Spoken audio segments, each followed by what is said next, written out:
Israel और Iran के बीच 5वें दिन भी संघर्ष जारी है। ईरान ने मंगलवार को तेल अवीव में इजराइल की खुफिया एजेंसी मोसाद के हेडक्वार्टर पर हमला करके इजराइल को बहुत बड़ा चुनौती दिया और यकीन मानिए इजराइल इसका बहुत ही भयंकर बदला लेगा। न केवल इजराइल बल्कि अमेरिका भी प्रत्यक्ष या अप्रत्यक्ष रूप से इजराइल के साथ खड़ा है। तभी इजराइल ईरान को या तो न्यूक्लियर साइट्स पर जो हमला कर रहा है वो, या तो उनके आज इजराइल ने तो यहाँ तक कि उसके बैंकिंग सिस्टम को भी हैक कर लिया, जिससे कि सारा उनका तेल का ट्रांजैक्शन होता था उसको भी इजराइल ने पूरी तरह से हैक कर लिया और इसकी जिम्मेदारी भी इजराइल के हैकर्स ने कहीं न कहीं लिया है। तो यदि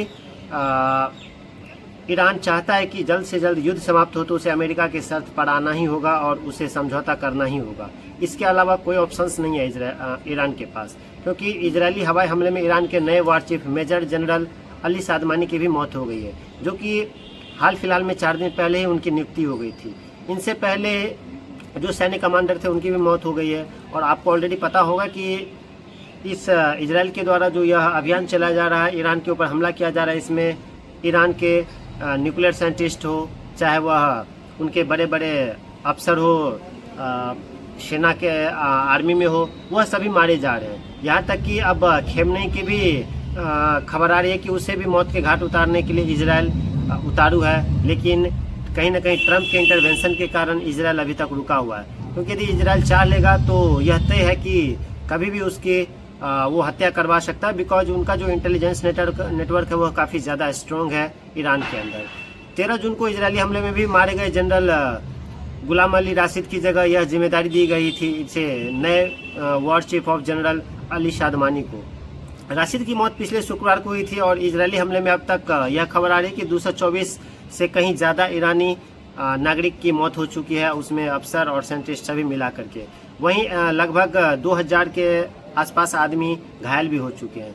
इजरायली हमले में मारे गए ईरानी सैन्य जनरल की बात करें तो सबसे बड़ा नाम जो है वह है मेजर जनरल मोहम्मद बघेरी, जो कि ईरान के चीफ ऑफ स्टाफ थे और रिवोल्यूशनरी गार्ड के भी वह बहुत ही बड़े अफसर थे, जिसका कि आप देख सकते हैं कि बगल में फोटो लगा हुआ है, यही थे मेजर जनरल मोहम्मद बघेरी।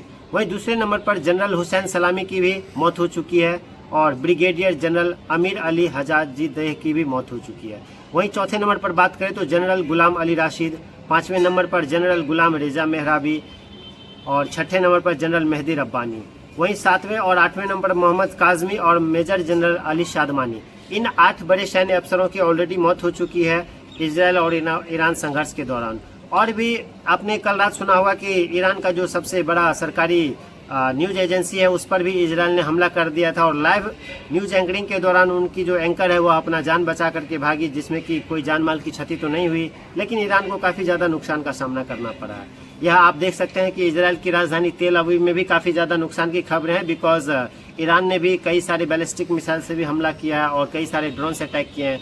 तो ईरान को कहीं ना कहीं ज़्यादा नुकसान हो रहा है, क्योंकि ईरान का जो एयर डिफेंस सिस्टम है उसे इजरायल ने पूरी तरह से ध्वस्त कर दिया है और इजरायल पूरी तरह से बेखौफ होकर ईरान पर हमला कर रहा है। लेकिन इजरायल बच रहा है, बिकॉज इजरायल का जो डोम मिसाइल है, एयर डिफेंस सिस्टम, वह अभी भी बचा हुआ है और वह कहीं ना कहीं 97% जो है इजरायली चाहे वह ड्रोन अटैक हो या फिर हाइपरसोनिक मिसाइल से जो हमला किया जा रहा है, किसी भी तरह के हमले को 97% तक वो इंटरसेप्ट करके उसे हवा में ही मार गिरा रहा है। लेकिन ईरान का चूंकि एयर डिफेंस सिस्टम ही फेल हो गया है तो ईरान अपने आप को बचा नहीं पा रहा और इजरायल बेतरीके उस पर हमला भी कर रहा है। और अब तो यहाँ तक खबर आ रही है कि ट्रंप ने चेतावनी दी है कि ईरान की राजधानी तेहरान को जल्द से जल्द लोग खाली कर दे और ईरान का जो न्यूक्लियर साइट है जो कि ज़मीन के थोड़ा नीचे तक है, उसके लिए भी अमेरिका का स्टील्थ बॉम्बर B-2 तैयार है उस पर हमला करने के लिए। तो यदि अमेरिका के शर्तों पर ईरान नहीं मानता है बातों को तो बेहद ही जल्द अमेरिका भी प्रत्यक्ष रूप से अब इस युद्ध में शामिल हो जाएगा और ईरान को कहीं ना कहीं बहुत ज़्यादा नुकसान का सामना करना पड़ेगा। तो बेहतर होगा कि ईरान और इजरायल जल्दी आपस में समझौता करे और ईरान अमेरिका की शर्तों पर आकर के न्यूक्लियर डील फाइनल कर ले। आप ऐसा नहीं है कि इजरायल को नुकसान नहीं हुआ, इजरायल को काफ़ी हद तक नुकसान हुआ। या आप तस्वीरों में देख सकते हैं, कई सारे फोटोज़ आप देख सकते हैं यहाँ फुटेज कि इजरायल के ब्रेक में ईरानी हमले के बाद की तस्वीर। इसके बाद आपको इजरायल के साथ युद्ध की आशंका के चलते तेहरान में काफ़ी लंबी जाम लगी है, बिकॉज वहाँ के जो लोग हैं, जो रईसज़ादे हैं, जो पैसे वाले लोग हैं, वो वहाँ से भाग रहे हैं, दूसरे देशों में शरण ले रहे हैं, क्योंकि इस आपातकाल की स्थिति में देश में कुछ भी हो सकता है। तो वहाँ के नागरिक भी अपनी जान बचाने के लिए तेहरान को छोड़ रहे हैं, क्योंकि ठीक इसी तरह से जब दूसरे विश्व युद्ध के दौरान जापान को अमेरिका ने चेतावनी दिया था, बावजूद इसके जापान ने अमेरिका के जो सैन्य ठिकाने थे पर्ल हार्बर वह उस पर हमला किया था और उसका खामियाजा भुगतना पड़ा था जापान को 2 न्यूक्लियर अटैक के रूप में हिरोशिमा और नागासाकी में, जो कि अमेरिका ने किया था। तो उसी मंजर को याद करते हुए ईरान के भी जो नागरिक है वह पहले से सचेत होकर के अपनी जगह खाली कर रहे हैं, दूसरे देश में शरण ले रहे हैं। इसके वजह से काफ़ी ज़्यादा जाम लग रहा है। तो इजराइल ईरान संघर्ष के पिछले 4 दिनों की यदि आपको अपडेट बताए तो 13 जून, 14 जून, 15 जून और 16 जून 4 दिन कंटिन्यूसली युद्ध चलता आ रहा है और आज 5वें दिन भी युद्ध जारी है। तो इसमें खैर किसको कितना नुकसान होता है आने वाले हाल के दिनों में यह भी पता चल जाएगा। बाकी आप प्लीज़ हमारे वीडियोस को देखिए और लगातार हमारे चैनल्स के साथ बने रहिए। जो भी आपको न्यूज़ अपडेट होगा वो मैं आपको तुरंत अपडेट करूँगा। Thank you.